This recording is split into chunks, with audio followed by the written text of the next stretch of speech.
வணக்கம்.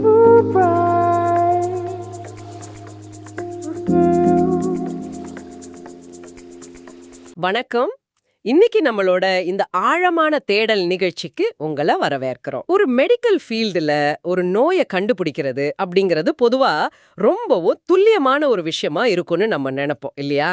ஆமா, கண்டிப்பா. ஒரு இன்ஜினியரிங் கால்குலேஷன் மாதிரி ரொம்ப ஸ்ட்ரிக்ட்டா இருக்கும்னு நினைப்போம். கரெக்ட். இப்போ நீங்க கீழே விழுந்து உங்க கை எலும்பு உடையுதுன்னு வச்சுக்குவோம். உடனே ஹாஸ்பிட்டல் போறீங்க. அங்க ஒரு எக்ஸ்ரே எடுக்கறாங்க. அந்த விரிசல் ஒரு இருண்ட பேக்ரவுண்ட்ல அப்பட்டமா ஒரு வெள்ளக்கோடா தெரியும். ஆமா, டாக்டர் அதை சுட்டிக்காட்டி, இதோ இங்கதான் பிரச்சனை, இதை தான் சரி பண்ணணும் அப்படின்னு ரொம்ப தெளிவா சொல்லுவாரு. அதுதான். இது மாதிரி கண்ணுக்கு தெரிஞ்ச ஈஸியா வகைப்படுத்தக்கூடிய விஷயங்களை தான் நம்ம எப்போதுமே விரும்புறோம். அதாவது அது நமக்கு ஒரு வித நிம்மதியை கொடுக்குது. சரியா? நிச்சயமா, அங்க ஒரு நேரடியான சந்தேகத்துக்கு இடமில்லாத பதில் நமக்கு கிடைக்குது. ஒண்ணு உடைஞ்சிருக்கு இல்ல உடையல, அது எப்படி சரி பண்றது அப்படிங்கிறதுக்கான வழியும் ரொம்ப கிளியரா இருக்கும். ஆனா ஒரு மனிதனோட மெட்டபாலிசம், அதாவது வளர்சிதை மாற்றம்னு சொல்றோம் இல்லையா, அது சம்பந்தமா பேசும்போது கதையே வேற. நம்ம உடம்புல இருக்கிற கோடிக்கணக்கான செல்கள், அப்புறம் நாம தினமும் சாப்பிடுற உணவோட மூலக்கூறு ரகசியங்கள்னு வரும்போது இந்த எக்ஸ்ரே மிஷின் எல்லாம் சுத்தமா வேலைக்கு ஆகாது. 100க்கு 100 உண்மை. உடம்புக்குள்ள நடக்கிற மிக நுட்பமான அழிவுகளை படம் பிடிச்சு காட்ட எந்த ஒரு எக்ஸ்ரேயும் கிடையாது. அதனாலதான் இன்னைக்கு நாம அப்படி ஒரு ஆழமான விஷயத்த பத்தி பேச போறோம். மேலோட்டமா பார்த்தா புரியாத, ஆனா உங்க வாழ்க்கைய, உங்க ஆரோக்கியத்தை தினசரி தீர்மானிக்கிற ஒரு விஷயத்தை தான் முழுமையா அலச போறோம். ஆமா, இந்த ஆழமான தேடலுக்காக பல்வேறு அறிவியல் கட்டுரைகள், அப்புறம் மருத்துவ ஆராய்ச்சி குறிப்புகளை எல்லாம் நாங்க ரெஃபர் பண்ணியிருக்கோம். அந்த சோர்சஸ்ல இருக்கிற உண்மைகளை எந்த சார்பும் இல்லாம உங்களுக்கு அப்படியே கொண்டு வந்து சேர்க்கறது தான் எங்களோட வேலை. கண்டிப்பா. நீங்க இப்போ உங்க வீட்டு சமையலறையில நின்னுட்டு இருந்தீங்கன்னா, அங்க இருக்கிற தின்பண்டங்களோட பாக்கெட்டுகள்லயோ இல்ல சமையல் எண்ணெயிலயோ நிச்சயமா இருக்கக்கூடிய ஒரு பொருளை பத்தின அறிவியல் உண்மைகளை தான் இன்னைக்கு நாம தோண்டி எடுக்க போறோம். அது வேற ஒன்னும் இல்ல, பாமாயில். அதாவது பாமாயில் மற்றும் அதுல இருக்கிற செறிவூட்டப்பட்ட கொழுப்பு, இங்கிலீஷ்ல சேச்சுரேட்டட் ஃபேட்ஸ்னு சொல்றோம் இல்லையா, அதை பத்தி தான். ஆமா. பாமாயில் உடம்புக்கு கெடுதல் அப்படின்னு டாக்டர்ஸ் சொல்றதையோ இல்ல இன்டர்நெட்ல ஆர்டிகல்ஸ்ல படிக்கிறதையோ நீங்க பலமுறை கேள்விப்பட்டிருக்கலாம். ஆனா இன்னைக்கு நம்ம தேடலோட முக்கிய நோக்கமே அது கெடுதல், அதனால சாப்பிடாதீங்க அப்படின்னு மேலோட்டமா ஒரு அட்வைஸ் பண்றது கிடையாது. கரெக்ட். நாம அதுக்குள்ள ரொம்ப ஆழமா போக போறோம். ஆமா, அது ஏன் கெடுதல், எப்படிப்பட்ட வேதியியல் மாற்றங்களை அது உங்க உடம்புக்குள்ள ஏற்படுத்துது அப்படிங்கறத ஒரு மூலக்கூறு அளவுல, அதாவது மாலிகுலர் லெவல்ல ஒரு மைக்ரோஸ்கோப் வழியா பாக்குற மாதிரி துல்லியமா புரிஞ்சுக்கிறதா நம்ம மிஷன். சரி, இத கொஞ்சம் விளக்கமாவே பாப்போம். நாம அன்றாடம் பயன்படுத்துற கடைகள்ல விக்கிற கிட்டத்தட்ட எல்லா பாக்கெட் உணவுகள்லயும் ஊடுருவி இருக்கிற ஒரு சாதாரண எண்ணெய் இது. ஆனா இது நம்ம உடம்போட செல்களையும் ஹார்மோன்களையும் எப்படி ஆட்டி படைக்குது அப்படிங்கிறது ரொம்ப ஆச்சரியமான விஷயம். கண்டிப்பா, அது ஒரு மிகப்பெரிய சயின்ஸ். அந்த கண்ணுக்கு தெரியாத மூலக்கூறுகளை பத்தி பேசுறதுக்கு முன்னாடி ரொம்ப அடிப்படையான ஒரு கேள்வியிலிருந்து நான் ஆரம்பிக்கிறேன். அதாவது இந்த எண்ணெய் எங்கிருந்து வருது, இது எப்படி தயாரிக்கப்படுது? ஏன்னா எந்த ஒரு பொருளையும் அதோட மூலத்திலிருந்து புரிஞ்சுக்கிறது தான் பெஸ்ட் இல்லையா? ஆமா, அதுதான் சரியான முறைன்னு எனக்கு தோணுது. அதனால இது எங்கிருந்து வருதுன்னு சொல்லுங்க. பாமாயில் அப்படிங்கிறது ஏலிஸ் குவினன்சிஸ் அப்படின்னு அறிவியல் ரீதியா அழைக்கப்படுற ஒரு ஆயில் பாம் மரத்தோட பழத்துல இருந்து எடுக்கப்படுற ஒரு எண்ணெய். ஓ, இது ஒரு மரத்தோட பழத்துல இருந்து வருதா? ஆமா, இது பார்க்கறதுக்கு ரொம்ப சின்ன சிகப்பு நிற பழங்களை கொண்ட பெரிய கொத்துகளா மரத்துல காய்க்கும். இதுல ஒரு இன்ட்ரெஸ்டிங்கான விஷயம் என்னன்னா, அந்த பழத்தோட சதைப்பகுதியிலிருந்து எடுக்கப்படுறது தான் நாம சாதாரணமா சொல்ற பாமாயில். ஓஹோ, சதைப்பகுதியிலிருந்து பாமாயில் வருது. அப்போ உள்ள இருக்கிற விதையிலிருந்து? கரெக்டா கேட்டீங்க. அதே பழத்தோட உள்ள இருக்கிற கடினமான விதையிலிருந்து, அதாவது கொட்டையிலிருந்து எடுக்கப்படுறது பாம் கர்னல் ஆயில்னு சொல்லுவாங்க. இந்த 2 எண்ணெயுமே கமர்ஷியலா ரொம்ப அதிக அளவுல பயன்படுத்தப்படுது. ஒரு நிமிஷம், ஒரே பழத்துல இருந்து 2 விதமான எண்ணெய்களா? இது எனக்கு உண்மையாவே புதுசா இருக்கு. சரி, மரத்துல இருந்து பழத்தை பறிச்சுட்டாங்க. அப்புறம் அது எப்படி நாம கடைகள்ல வாங்குற அந்த தெளிவான மஞ்சள் நிற எண்ணெயா மாறி நம்ம கிச்சனுக்கு வருது? அது ஒரு பெரிய ப்ராசஸ். அதாவது அந்த தயாரிப்பு முறை எப்படி நடக்குது? ஏதோ சில பழங்களை நசுக்கி சாறு எடுக்கிற மாதிரி ரொம்ப சிம்பிளான ஒரு விஷயமா இது? இல்ல, இது முற்றிலும் ஒரு நீண்ட தொழிற்சாலை பயணம். இயற்கையான ஒரு பழம் எப்படி ஒரு ஃபேக்டரி ப்ராடக்டா மாறுது அப்படிங்கறத நீங்க கவனிக்கணும். சரி, சொல்லுங்க. முதல்ல பழக்கொத்துகளை மரத்திலிருந்து அறுவடை செஞ்ச உடனே இம்மீடியட்டா அந்த பழங்களை மிக அதிக வெப்பத்துல ஆவியில வேக வச்சு பாகுபடுத்துறாங்க. இத ஸ்டெர்லைசேஷன் சொல்லுவாங்க. ஸ்டெரிலைசேஷன் இது ஏன் பண்றாங்க? கிருமிகளை அழிக்கவா? ஆமா, பழங்கள் சீக்கிரமா கெட்டு போறது தடுக்கிறதுக்காகவும் கொத்துகள்ல இருந்து பழங்களை ரொம்ப ஈஸியா பிரிக்கிறதுக்காகவும் இது செய்யப்படுது. அதுக்கப்புறம் அந்த பழங்களை பெரிய பெரிய எந்திரங்கள்ல போட்டு நசுக்கி, அதாவது பிரஸ்ஸிங் செஞ்சு அதிலிருந்து எண்ணெய புழிஞ்சு எடுக்கறாங்க. இத கேட்கும்போதே ஏதோ பெரிய ஃபேக்டரி மிஷின் சத்தம் காதுல கேக்குற மாதிரி இருக்கு. சரி, அப்படி பிழிஞ்சு எடுத்த அந்த எண்ணெய் அப்படியே பேக் பண்ணப்பட்டு நமக்கு வந்துடும் தானா? அது இயற்கையானது தானே? அங்கதான் மிகப்பெரிய சிக்கலே ஆரம்பிக்குது. பிழிஞ்செடுக்கப்பட்ட அந்த கச்சா எண்ணெய், அதாவது க்ரூட் பாம் ஆயில், ரொம்ப அடர்ந்த சிகப்பு நிறத்துல இருக்கும். அது மட்டும் இல்லாம ஒருவித கடுமையான வாசனையோட இருக்கும். ஓ, அது அப்படியே பயன்படுத்த முடியாதா? கண்டிப்பா முடியாது. அத நேரடியா சமையலுக்கு பயன்படுத்தவோ இல்ல பல மாசங்கள் பாக்கெட்டுகள்ல அடைச்சு வைக்கவோ முடியாது. அதனால சமையல் பயன்பாட்டுக்காகவும் வியாபார நோக்கத்துக்காகவும் அது சுத்திகரிப்பு, அதாவது ரிஃபைனிங் செய்யப்படுது. இந்த ரிஃபைனிங் ப்ராசஸ்ல என்ன பண்றாங்க? இந்த சுத்திகரிப்பு முறையில அந்த எண்ணெயில இருக்கிற இயற்கை நிறத்தை நீக்கிறதுக்காக ப்ளீச் பண்றாங்க. பொறுங்க, ஒரு நிமிஷம் பொறுங்க. ப்ளீச் பண்றாங்களா? நம்ம துணிகளுக்கு போடுறதுக்கோ இல்ல தரைய சுத்தம் செய்யவோ பயன்படுத்துறோமே, அந்த மாதிரி ஒரு ப்ளீச்சைய உணவுல பயன்படுத்துறாங்களா? இல்ல பயப்படாதீங்க. அது துணிகளுக்கு பயன்படுத்துற கெமிக்கல் ப்ளீச் கிடையாது. இது ப்ளீச்சிங் எர்த் அப்படின்னு சொல்லப்படுற ஒரு வகையான களிமண் அல்லது இயற்கை தாதுக்களை பயன்படுத்தி செய்யப்படுது. அப்பாடா, கொஞ்சம் நிம்மதியா இருக்கு. ஆனா இதோட நோக்கம் என்னவோ ஒண்ணுதான். எண்ணெயில இருக்கிற இயற்கையான பீட்டா கேரோட்டின் மாதிரியான சத்துக்களையும் அதோட நிறத்தையும் முற்றிலுமா உறிஞ்சி எடுக்கிறது தான் இதோட வேலை. ஓ, சத்துக்களை உறிஞ்சிடுறாங்களா? ஆமா. அதுக்கப்புறம் அதோட இயற்கையான வாசனையை நீக்கிறதுக்காக மிக அதிக வெப்பநிலையில டியோடரைஸ் பண்றாங்க. ஓ, இத நான் இப்படி புரிஞ்சுக்காவா? அதாவது இது எப்படி இருக்குன்னா, இயற்கையான ஒரு அழகான சத்துக்கள் நிறைஞ்ச பழத்தை எடுத்து அதுல இருக்கிற எல்லா இயற்கையான விஷயங்களையும், விட்டமின்களையும், ஆன்டி ஆக்சிடென்ட்ஸையும் இரக்கமே இல்லாம அழிச்சிட்டு சமையலுக்கு வசதியா இருக்கணும், அதிக நாட்கள் கெட்டு போகாம இருக்கணும் அப்படிங்கிறதுக்காக ஒரு உயிரக்க வெற்று திரவத்தை, சொல்லப்போன ஒரு சக்கையை மட்டும் நம்ம பயன்படுத்துற மாதிரி இருக்கு இல்லையா? நீங்க சொல்றது 100க்கு 100 உண்மை. இந்த அதீத சுத்திகரிப்பால தான் பழத்துல இருந்த இயற்கையான நன்மைகள் எல்லாமே நீக்கப்படுது. அப்போ கடைசியா நமக்கு என்னதான் மிஞ்சும்? முடிவுல நமக்கு கிடைக்கிறது எந்த ஒரு இயற்கை குணமும் இல்லாத, முற்றிலும் வேதியியல் ரீதியா மாற்றப்பட்ட, பல மாசங்களானாலும் கெட்டு போகாத ஒரு கொழுப்பு பொருள் மட்டுமே. பல மாசங்களானாலும் கெட்டு போகாது? ஏன் இது கெட்டு போறதில்ல? ஏன்னா என்னை செதைச்சு உண்ண இதுல எந்த ஒரு சத்துக்களுமே கிடையாது. பாக்டீரியா மாதிரியான நுண்ணுயிர்கள் கூட இதை தவிர்த்துடும். இதுதான் அடுத்த கட்ட அறிவியல் சிக்கலுக்கே அடித்தளமிடுது. இங்கேதான் விஷயம் ரொம்ப சுவாரஸ்யமாவும் அதே சமயம் கொஞ்சம் பயமுறுத்துறதாவும் மாறுது. தயாரிப்பு முறைய பார்த்துட்டோம். நாம சாப்பிடுறது கிட்டத்தட்ட ஒரு ஜாம்பி எண்ணெய் அப்படிங்கறத புரிஞ்சுக்கிட்டோம். கரெக்ட். ஒரு ஜாம்பி எண்ணெய் தான் அது. இப்போ நீங்க உங்க கற்பனை திறனை பயன்படுத்த வேண்டிய நேரம் இது. நாம இப்போ ஒரு ஆதிநவீன மைக்ரோஸ்கோப் வழியா இந்த எண்ணெய்க்குள்ள ஊடுருவி பார்க்க போறோம். பாமாயில்ல சேச்சுரேட்டட் ஃபேட், அதாவது செறிவூட்டப்பட்ட கொழுப்பு அதிகம்னு சொல்றோமே, அந்த சேச்சுரேட்டட் அப்படிங்கறதோட உண்மையான அர்த்தம் என்ன? இத வேதியியல் மொழியில, அதாவது கெமிஸ்ட்ரி டேர்ம்ஸ்ல சொல்றதுன்னா, கொழுப்பு அப்படிங்கிறது கார்பன் மற்றும் ஹைட்ரஜன் அணுக்களாலான ஒரு சங்கிலி தொடர். சரி, கார்பன் அப்புறம் ஹைட்ரஜன். ஒரு கார்பன் சங்கிலியில இருக்கிற கார்பன் அணுக்கள் ஒவ்வொன்றும் எந்த அளவுக்கு ஹைட்ரஜன் அணுக்களை தன்னுடன் இணைச்சுக்க முடியுமோ அந்த அளவுக்கு முழுமையா ஹைட்ரஜன் அணுக்களால் நிரம்பி இருக்கிறது தான் சேச்சுரேட்டட் அப்படிங்கறதோட அர்த்தம். கொஞ்சம் கிளியரா சொல்லுங்களேன்.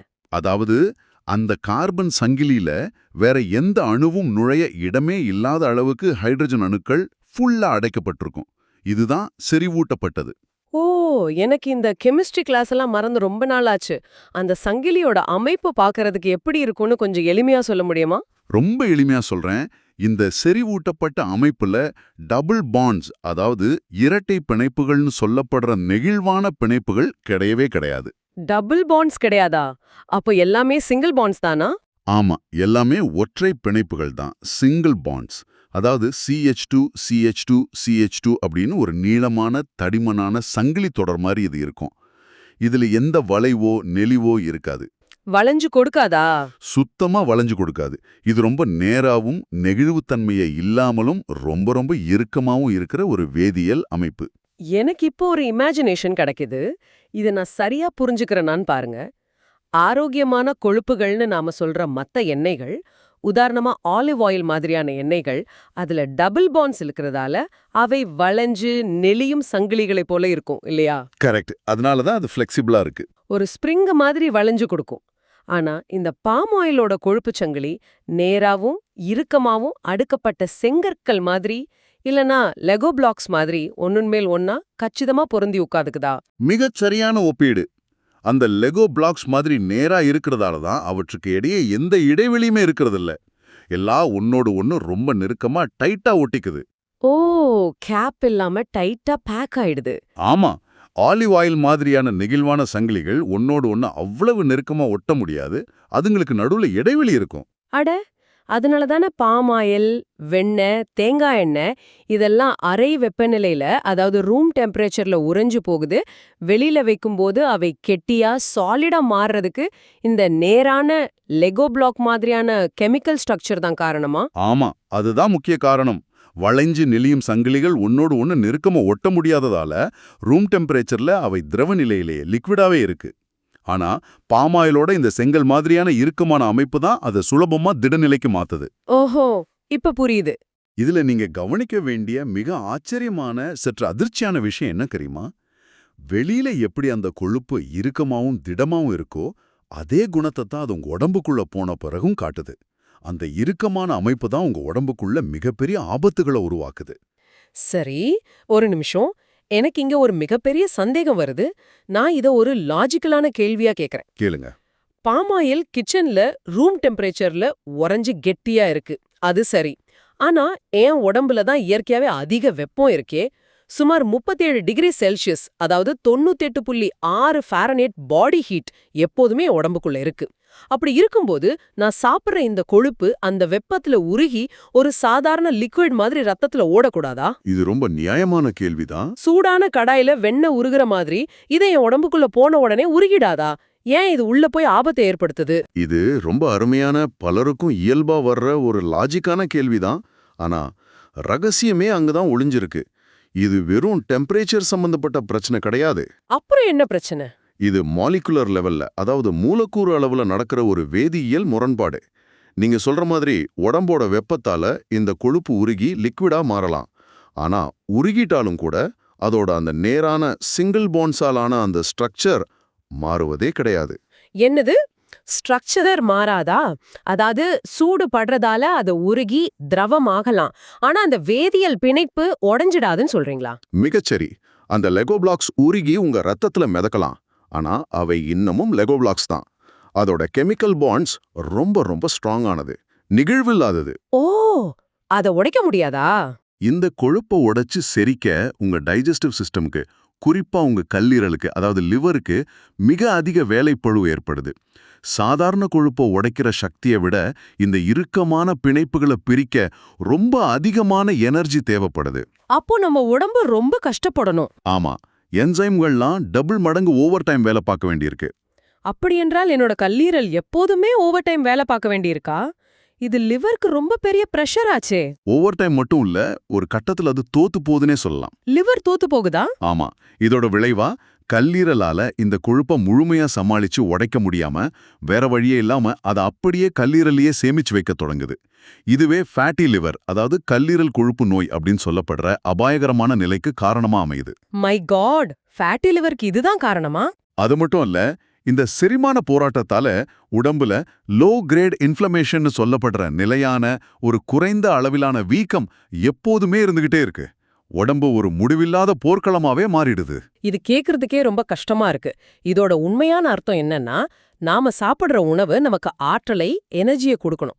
ஆனா இந்த பாமாயிலால் செய்யப்பட்ட உணவை சாப்பிடும்போது அந்த உணவு நம்ம உடம்போட ஆற்றலையே உறிஞ்சு குடிக்குது. சரி, கல்லீரல் கஷ்டப்படுது அப்படிங்கறத புரிஞ்சுக்கிட்டேன். இது நம்ம ரத்த குழாய்களை என்ன செய்யுது? அந்த லெகோ பிளாக்ஸ் மாதிரியான நேராவும் இறுக்கமாவும் இருக்கிற கொழுப்புகள் ரத்த ஓட்டத்துல மிதக்கும் போது அவை ரொம்ப ஈஸியா ஒன்னோடு ஒன்னு இணைந்து கவ்விக்குது. ஒட்டிக்குமா? ஆமா, அவை மெதுவா ரத்த குழாய்களோட சுவர்கள்ல போய் ஒட்டிக்கிட்டு ஒரு தடையை உருவாக்குது.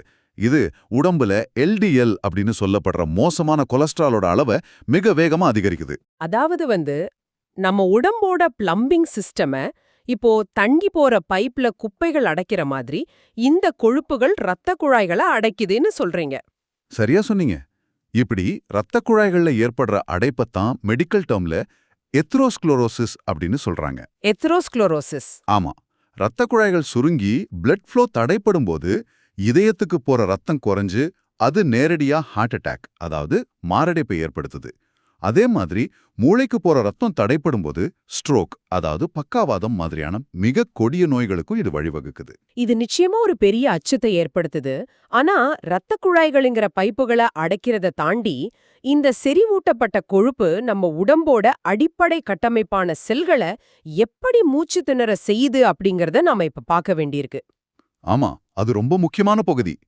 இத நீங்க ரொம்பவும் தரனமா கேட்கணும். இதுதான் இந்த விவாதத்தோட ரொம்ப முக்கியமான, கற்பனை கெட்டாத ஒரு அறிவியல் பகுதி. செல்களுக்குள்ள அப்படி என்னதான் நடக்குது? மனித உடம்போட அடிப்படை உறுப்பே செல்கள் தான். நம்ம உடம்பு பல ட்ரில்லியன் செல்களால் ஆனது இல்லையா? அந்த செல்கள் ஒவ்வொன்னையும் சுத்தி ஒரு பாதுகாப்பு சுவர் இருக்கு. அது செல் மெம்பரேன் அப்படின்னு சொல்றோம். செல் சுவர். ஓகே. இதுல ஒரு சுவாரஸ்யமான உண்மை என்னன்னா, அந்த செல் சுவர்களே கொழுப்பால தான் கட்டமைக்கப்பட்டிருக்கு. ஆம், நீங்க உண்ணும் கொழுப்பு தான் அந்த சுவர்களை உருவாக்குது. ஒரு நிமிஷம், இது ரொம்பவும் ஆச்சரியமா இருக்கு. அப்படி என்றால் நான் என்ன கொழுப்ப சாப்பிடுறேனோ அத வச்சு தான் என் செல்கள் அதோட சுவர்களை கட்டிக்குதா?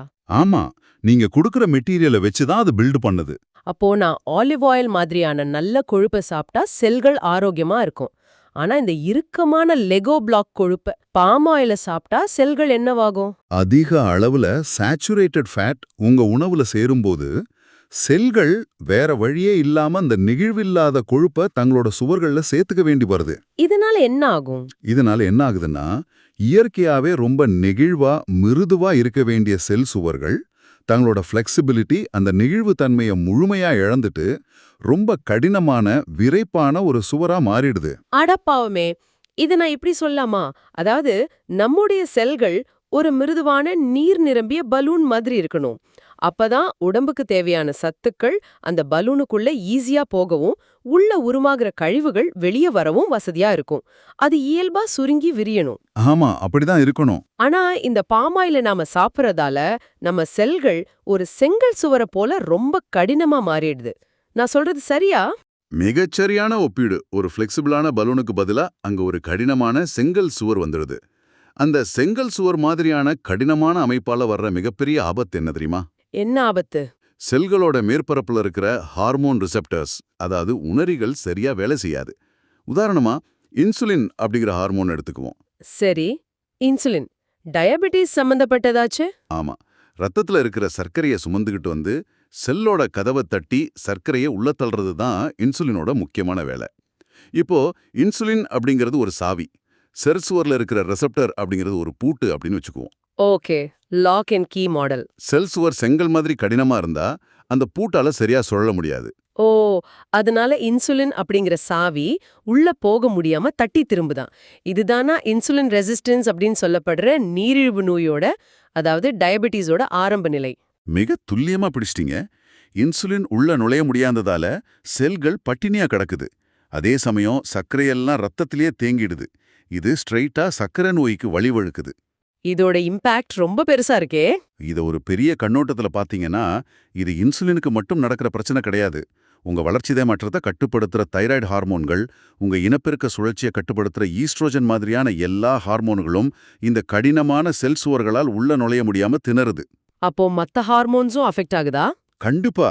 இதோட விளைவா தைராய்டு சிக்கல்கள், ஈஸ்ட்ரோஜன் இம்பேலன்ஸ் மாதிரியான பல ஹார்மோன் கோளாறுகள் உடம்புல உருவாகுது. வாங்க, இதை இன்னும் கொஞ்சம் ஆழமா யோசிச்சு பார்ப்போம். நாம சாப்பிடுற உணவோட வெறும் வடிவம், அதோட கெமிக்கல் ஸ்ட்ரக்சர் எப்படி நம்ம உடம்போட தகவல் தொடர்பு அமைப்பே, கம்யூனிகேஷன் சிஸ்டமையே முழுசா துண்டிக்குது அப்படிங்கறத பார்க்கும்போது உண்மையாவே ரொம்ப பிரமிப்பா இருக்கு. ஆமா, இது சாதாரண விஷயம் இல்ல. இது வெறும் உடல் எடை கூடுற பிரச்சனை கிடையாது. நம்ம உடம்பு தனக்குள்ளேயே பேசிக்க முடியாதபடி ஒரு பெரிய தடுப்புச் சுவரை கட்டுற ஒரு செயல். அது மட்டும் இல்ல, இந்த செல்களுக்குள்ள நடக்கிற கலவரம் வெறும் உடல் அளவோட நின்னுடுறது கிடையாது. இது நம்ம மூளையையும் நம்ம மனநிலையையும் கடைசியா இந்த உலகத்தோட சுற்றுச்சூழலையும் எப்படி பாதிக்குது அப்படிங்கிற இறுதி பகுதிக்கு நாம இப்ப வரணும். மூளைய எப்படி பாதிக்குது? நான் சாப்பிடுற கொழுப்புக்கும் என் மனநிலைக்கும், அதாவது என் மூடுக்கும் என்ன சம்பந்தம் இருக்க முடியும்? முன்னாடி நான் சொன்னேன் இல்லையா, உடம்புல வீக்கம், அதாவது இன்ஃப்ளமேஷன் ஏற்படும்னு. உடம்புல அதிகமா சேச்சுரேட்டட் ஃபேட்ஸ் சேரும்போது அது மேக்ரோஃபேஜஸ் அப்படின்னு சொல்லப்படுற நம்ம உடம்போட நோய் எதிர்ப்பு அணுக்களை தப்பா தூண்டி விட்டுடுது. மேக்ரோஃபேஜஸ் அப்படின்னா என்ன? அவை நம்ம உடம்போட செக்யூரிட்டி கார்ட்ஸ் மாதிரி செயல்படுமா? சரியா சொன்னீங்க. இந்த செக்யூரிட்டி கார்ட்ஸோட வேலை உடம்புக்குள்ள வர்ற கிருமிகளையோ இல்ல சேதமடைஞ்ச செல்களையும் கண்டுபிடிச்சு அழிக்கிறது தான். இப்போ உங்க செல்கள் எல்லாம் பாமாயிலால கடினமா மாறி நெகிழ்வில்லாம சிங்கிள் சுவர் மாதிரி இருக்கிறத பார்த்துட்டு இந்த மேக்ரோஃபேஜஸ் ரொம்ப குழம்பி போகுது. ஓ, குழம்பிடுதா? ஆமா, இந்த செல்கள் ஏதோ கிருமியால தாக்கப்பட்டு சேதமடைஞ்சிருச்சு அப்படின்னு தப்பா நினைச்சுக்கிட்டு சைட்டோகைன்ஸ் அப்படிங்கிற வீக்க செய்திகளை உடம்பு முழுக்க அனுப்புது. இது ஒரு ஃபால்ஸ் அலாம் மாதிரி தானே? எந்த ஒரு கிருமியும் இல்ல, ஆனா செக்யூரிட்டி கார்ட்ஸ் பயந்து போய் எமர்ஜென்சி பட்டனை அழுத்திடுறாங்க. அதேதான், இந்த ஃபால்ஸ் அலாரத்தால மூளைக்கும் வீக்க செய்திகள் போகுது. மூளையில ஏற்படுற இந்த நுட்பமான வீக்கம், அதாவது நியூரோ இன்ஃப்ளமேஷன், உங்க மனநிலைய நேரடியா பாதிக்குது. மனநிலைய பாதிக்குதா? என்ன சொல்றீங்க? ஆமா, இது மூட் ஸ்விங்ஸ், அதாவது மனநிலை ஏற்ற இறக்கங்கள், காரணம் புரியாத ஒரு சோர்வு, டிப்ரெஷன் மற்றும் நீண்டகால அடிப்படையில பல நரம்பியல் செயலிழப்புகளுக்கு காரணமா அமையுது. அது மட்டும் இல்லாம இது ஹார்மோன் சுழற்சியை ரொம்ப வேகமா முடுக்கிவிட்டு உங்க உடம்பை எப்போதுமே ஒருவித மன அழுத்தத்திலேயே, ஒரு ஸ்ட்ரெஸ் ஸ்டேட்லயே வச்சிருக்குது. அடக்கடவுளே! அதாவது எனக்கு கோபம் வருது, இல்ல நான் ரொம்ப சோர்வா ஃபீல் பண்றேன் அப்படின்னா, அது எனக்கு ஆபீஸ்ல நடந்த பிரச்சனையால மட்டும் இல்ல, மாறா நான் தினமும் சாப்பிடுற ஒரு பேக்கரி பிஸ்கட்டோ இல்ல பாமாயில்ல வறுத்த ஒரு சமோசாவோ கூட அதுக்கு காரணமா இருக்கலாம்னு சொல்றீங்க. இது நம்பவே முடியாத ஒரு அறிவியல் உண்மையா இருக்கு. அது மட்டுமா, சமையல் அறையிலயும் உணவகங்கள்லயும் நடக்கிற இன்னொரு கொடூரத்தையும் நம்ம இங்க பார்க்கணும். பாமாயில் ரொம்ப மலிவானது அப்படிங்கறதால கடைகள்ல அதை ஒரு முறை மட்டும் பயன்படுத்துறது கிடையாது. அதை மீண்டும் மீண்டும் கொதிக்க கொதிக்க சூடுபடுத்துறாங்க. ரீயூஸ் பண்றாங்களா? ஆமா, இப்படி திரும்ப திரும்ப சூடேற்றும் போது அதுல இருக்கிற கெமிக்கல் ஸ்ட்ரக்சர் முழுமையா சிதைஞ்சு டிரான்ஸ்ஃபேட் அப்புறம் அக்ரிலமைடு மாதிரியான ரொம்ப ரொம்ப கொடிய பொருட்கள் உருவாகுது. இந்த அக்ரிலமைடு அப்படிங்கிறது கேன்சரை உருவாக்குற ஒரு வேதிப்பொருள்னு நான் எங்கேயோ படிச்சிருக்கேன். கார்சினோஜெனிக் தான் அது. ஆமா, அதேதான். மலிவான எண்ணெய் அப்படிங்கிற ஒரே காரணத்துக்காக இது திரும்ப திரும்ப சூடாக்கப்பட்டு உணவை மெல்ல கொள்ளும் ஒரு விஷமாவே மாத்திருது. இது ஒரு பக்கம் நுட்பமான அளவுல நம்ம உடம்போட செல்களை அழிக்குதுன்னா, இன்னொரு பக்கம் பிரம்மாண்டமான அளவுல ஒட்டுமொத்த உலகத்தோட சுற்றுச்சூழலையே அழிச்சுக்கிட்டு இருக்கு. நாம இப்போ மைக்ரோ அளவுல இருந்து மேக்ரோ அளவுக்கு வரணும். ஆமா, அத பத்தி நிறைய நியூஸ்ல வருதே, பாமாயிலுக்காக காடுகள் அழிப்பு அப்படின்னு. அது எந்த அளவுக்கு உண்மை? உலக அளவுல பாமாயிலோட தேவை நாம கற்பனை செஞ்சு பார்க்க முடியாத அளவுக்கு ரொம்ப ரொம்ப அதிகமா இருக்கு. நீங்க பயன்படுத்துற சோப்பு, ஷாம்பு, டூத்பேஸ்ட்ல ஆரம்பிச்சு சாக்லேட், சிப்ஸ், பிஸ்கெட் வரைக்கும் எல்லாத்துலயும் இது இருக்கு. எல்லாத்துலயுமா இருக்கா? ஆமா, இந்த அசுர தேவையை பூர்த்தி செய்யறதுக்காக இந்தோனேஷியா, மலேசியா மாதிரியான நாடுகள்ல இருக்கிற பல ஆயிரம் வருஷ பழமையான பாரம்பரிய மழைக்காடுகள், அதாவது ரெயின் ஃபாரஸ்ட்ஸ், பெரிய அளவுல எரிக்கப்பட்டு அழிக்கப்பட்டு அங்க பல லட்சம் ஏக்கர்கள்ல பாமாயில் மரங்கள் வளர்க்கப்படுது. இது ரொம்ப வருத்தமான விஷயம். இதனால அந்த காடுகளை மட்டுமே நம்பியிருக்கிற ஒராங்குட்டான் மாதிரியான பல அரிய வகை விலங்குகள் தங்களோட வாழ்விடங்களை இழந்து முற்றிலுமா அழிஞ்சு வர்ற அபாயத்துல இருக்கு. இது உண்மையிலேயே நெஞ்ச உலுக்குற ஒரு விஷயமா இருக்கு.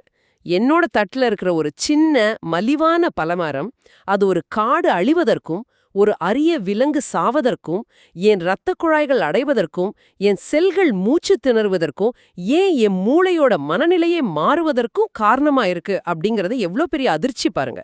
எல்லாத்தையும் ஒரு நேர்கோட்டுல இணைச்சு பார்க்கும்போது தான் இதோட உண்மையான விஸ்வரூபமே புரியுது. அதுதான் உண்மையான பிரச்சனையே. நாம உணவை நாக்கோட ருசிக்காகவும் பசிக்காகவும் மட்டுமே பார்க்கறோம். ஆனா ஒவ்வொரு வாய் உணவும் உங்க மரபணுக்களுக்கும் செல்களுக்கும் கொடுக்கப்படுற ஒரு ரசாயன செய்தி, ஒரு கெமிக்கல் மெசேஜ் அப்படிங்கறது நாம அடிக்கடி மறந்துடுறோம். கண்டிப்பா. பாமாயில் அப்படிங்கிறது வெறும் மலிவான எண்ணெய் மட்டும் கிடையாது.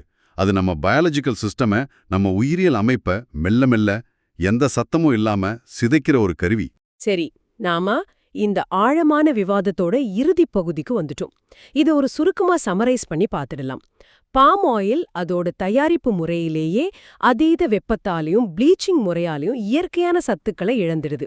அதுல இருக்கிற சாச்சுரேட்டட் ஃபேட்டோட அந்த நேரான இறுக்கமான அமைப்பு, அந்த லெகோ பிளாக்ஸ் மாதிரியான ஸ்ட்ரக்சர் நம்ம இரத்த குழாய்கள்ல ரொம்ப ஈஸியா ஒட்டிக்கிட்டு மிகப்பெரிய தடையை ஏற்படுத்துது. கரெக்ட். அது மட்டும் இல்லாம அந்த நெகிழ்வில்லாத கொழுப்பை உடைக்க முடியாம உங்க கல்லீரல் திணறுது. செல்கள் அந்த கொழுப்பால தங்களோட சுவர்களை கட்டிக்கிறதால அவை பலூன்கள்ல இருந்து கல் சுவர் மாதிரி ரொம்ப கடினமாக்கப்பட்டு இன்சுலின் மாதிரியான ஹார்மோன்கள் வேலை செய்ய முடியாம உடம்புல பல ஹார்மோன் குழப்பங்களை உருவாக்குது. அது மட்டும் இல்ல, உடம்புலயும் மூளையிலையும் வீக்கத்தை ஏற்படுத்தி நம்ம மனநிலையையும் கெடுக்குது. வெளியில உலகத்தோட காடுகளையும் அழிக்குது. ஆமா, இதுதான் அறிவியல் பூர்வமான உண்மை.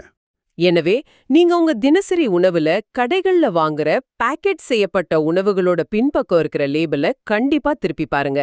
அதுல எடிபிள் வெஜிடபிள் ஆயில் என்றோ அல்லது பாம் ஆயில் என்றோ போட்டிருந்தா அதை தவிர்க்கிறதோ இல்ல அதோட பயன்பாட்டை கணிசமா குறைச்சுக்கிறதோ உங்களுக்கும் உங்க குடும்பத்தோட எதிர்கால ஆரோக்கியத்துக்கும் மிக மிக அவசியம் அப்படிங்கறத நாங்க உங்களுக்கு நினைவுபடுத்துறோம்.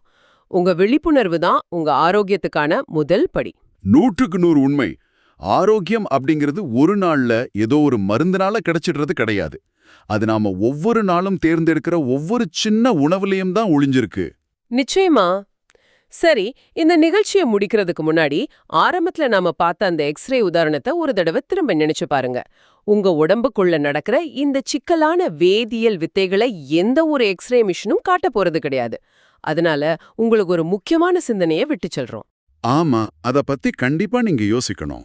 நம்ம உடம்பு ஒரு ஒற்றை கொழுப்பு மூலக்கூறோட வடிவத்துக்கு அதோட ஷேப்புக்கு இவ்ளோ தீவிரமா இவ்ளோ நுண்ணிய அளவுல எதிர்வினையாற்றுது அப்படின்னா நம்மளோட நவீன கால உணவுகள்ல பதப்படுத்தப்பட்ட தின்பண்டங்கள்ல மறைஞ்சிருக்கிற இன்னும் எத்தனை நுட்பமான வேதியியல் வடிவங்கள் நம்மளோட மரபணுக்களையும் உயிரியல் அமைப்பையும் நமக்கே தெரியாம எந்த ஒரு சத்தமுமே இல்லாம மாத்தி அமைச்சுக்கிட்டு இருக்கு. இத பத்தி கொஞ்சம் ஆழமா யோசிச்சு பாருங்க. மீண்டும் அடுத்த ஆழமான தேடலில் சந்திப்போம்.